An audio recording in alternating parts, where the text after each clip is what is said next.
Hey guys, welcome back to our urban homestead. My name is Chelsea and welcome back to the kitchen. So today I'm going to be doing another member featured recipe, and this recipe is from Carmen. So hi Carmen. We are going to be making, it's called Dilly bread. It's very good and I can't wait to share it with you. So in order to get this started, we have to cream cottage cheese.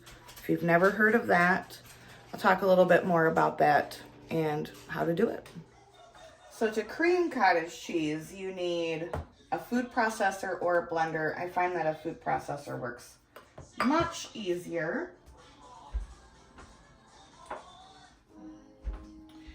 And once this is done, it'll be like the texture of a soft spreadable cheese. You can add fresh herbs to it, and a little like salt and pepper, and it is great like to dip your veggies in or spread on a toast. It's just really, really, really good. I suggest you guys try it sometime. It's almost like a soft, spreadable, I don't know, like cross between a goat cheese and a farmer cheese. So 1 cup, and I will leave the recipe in the description of the video.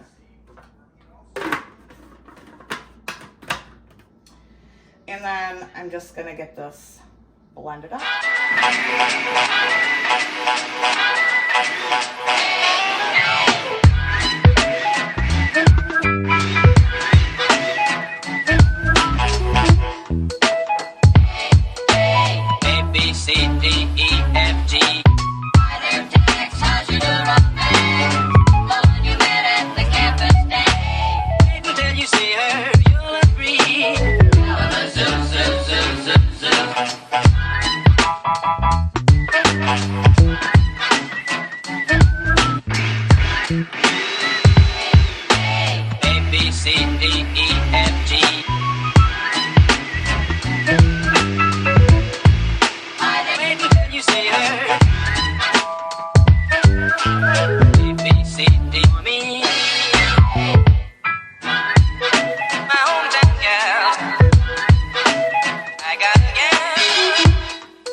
Cottage cheese has been creamed.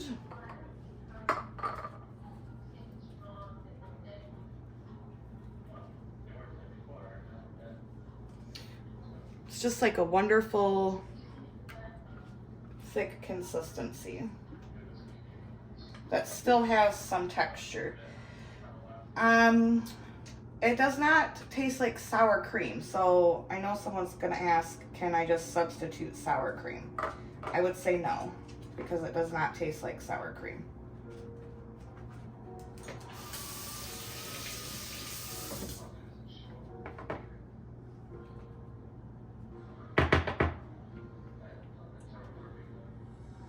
Like I said, throw some fresh herbs in this. Oh yeah. Good stuff right there.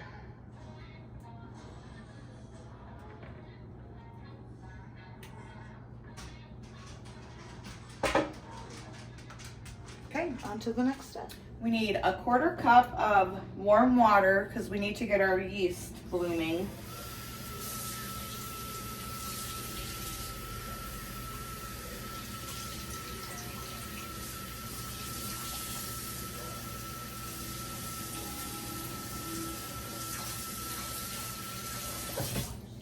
So a 1/4 cup of warm water,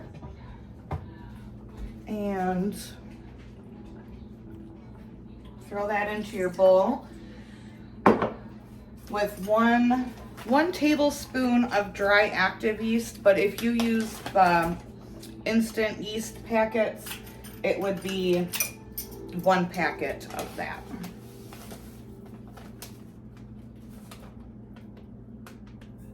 1 tablespoon going in.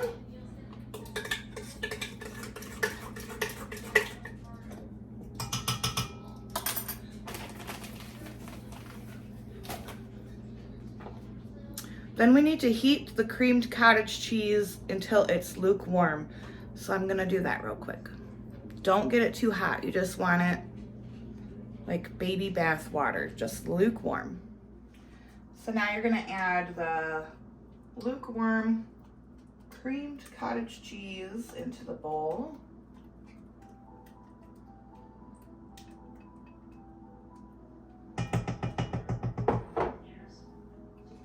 A tablespoon of minced onion. Whoops. 2 tablespoons of sugar.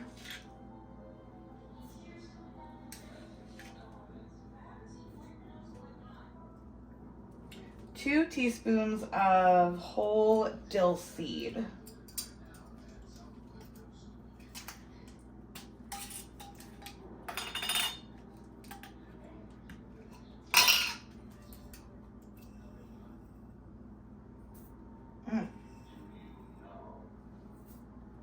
Don't you guys, do you love the way that this smells? I do.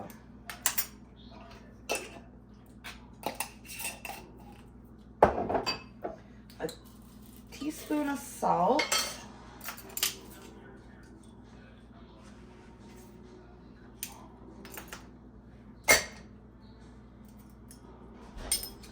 And a 1/4 teaspoon of baking soda.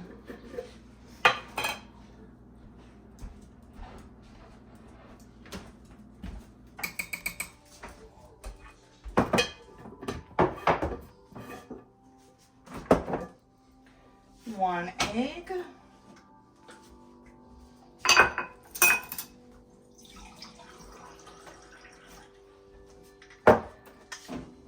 And a tablespoon of butter.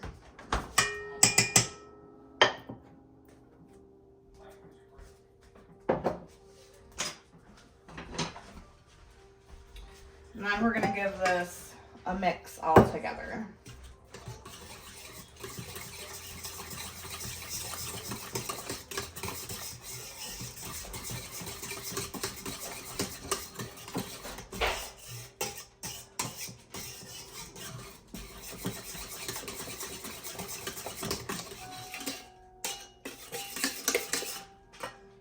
Like that.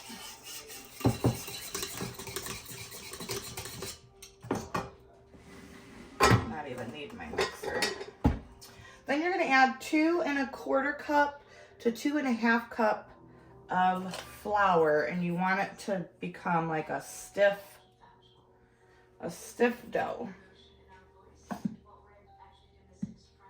So we're going to start with the 2 1/4.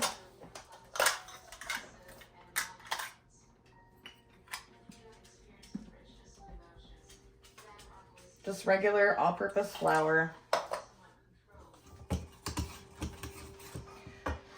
Let's see if I can bring you guys in a little closer.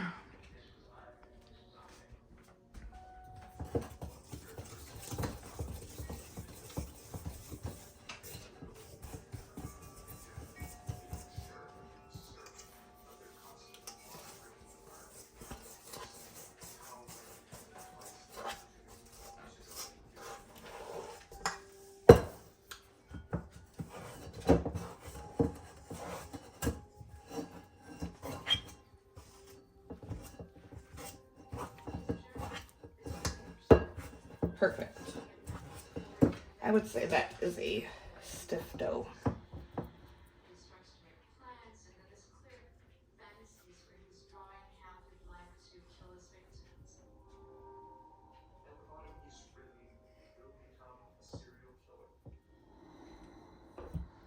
And then I believe we just gotta cover it. Yep. Cover and rise for 1 hour. I'm just gonna kind of get this into a little bit better of a ball.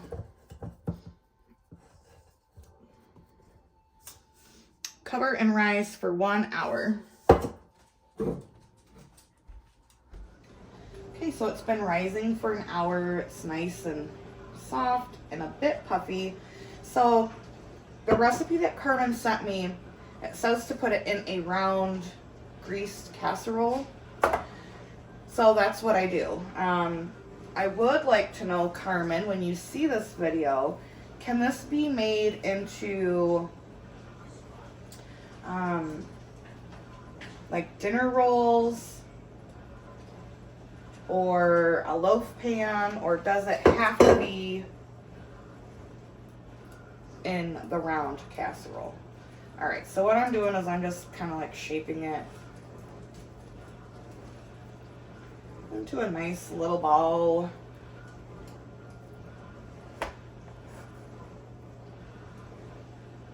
Popping it in here, and then this needs to rise again for 1 hour or until it's doubled in size. Okay guys, so as you can see, this has doubled in size. Earlier I called this a casserole. You guys know sometimes I misspeak, and I apologize for that. This is clearly not a casserole dish. It is a springform pan, but it makes the spread beautifully. If you have a smaller round casserole dish, that's what I would use. I don't, so I'm using what I got. So my oven is preheated at 350. This is gonna go in and bake for 45 to 50 minutes. I wish you guys could smell it. It smells wonderful. So I'll see you when this comes out of the oven. All right, guys, here it is, fresh out of the oven. Smells really good. Oh.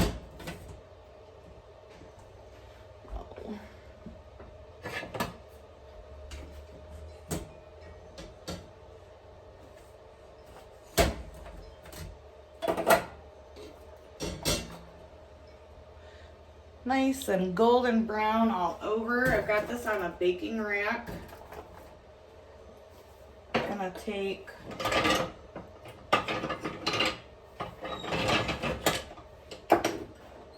little bit of butter and brush it on the top of it.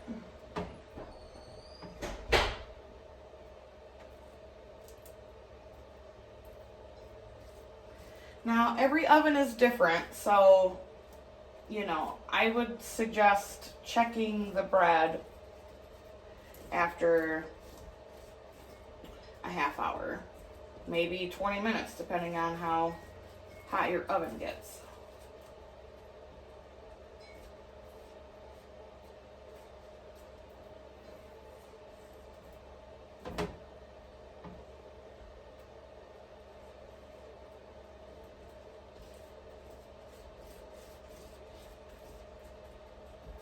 And I know it's hard, but you want to wait until the bread does cool before you slice into it.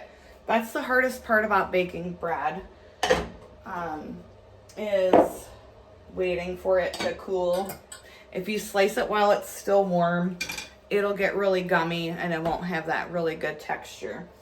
Now, my friend Missy will tell you that the hardest part of baking bread is getting it brown.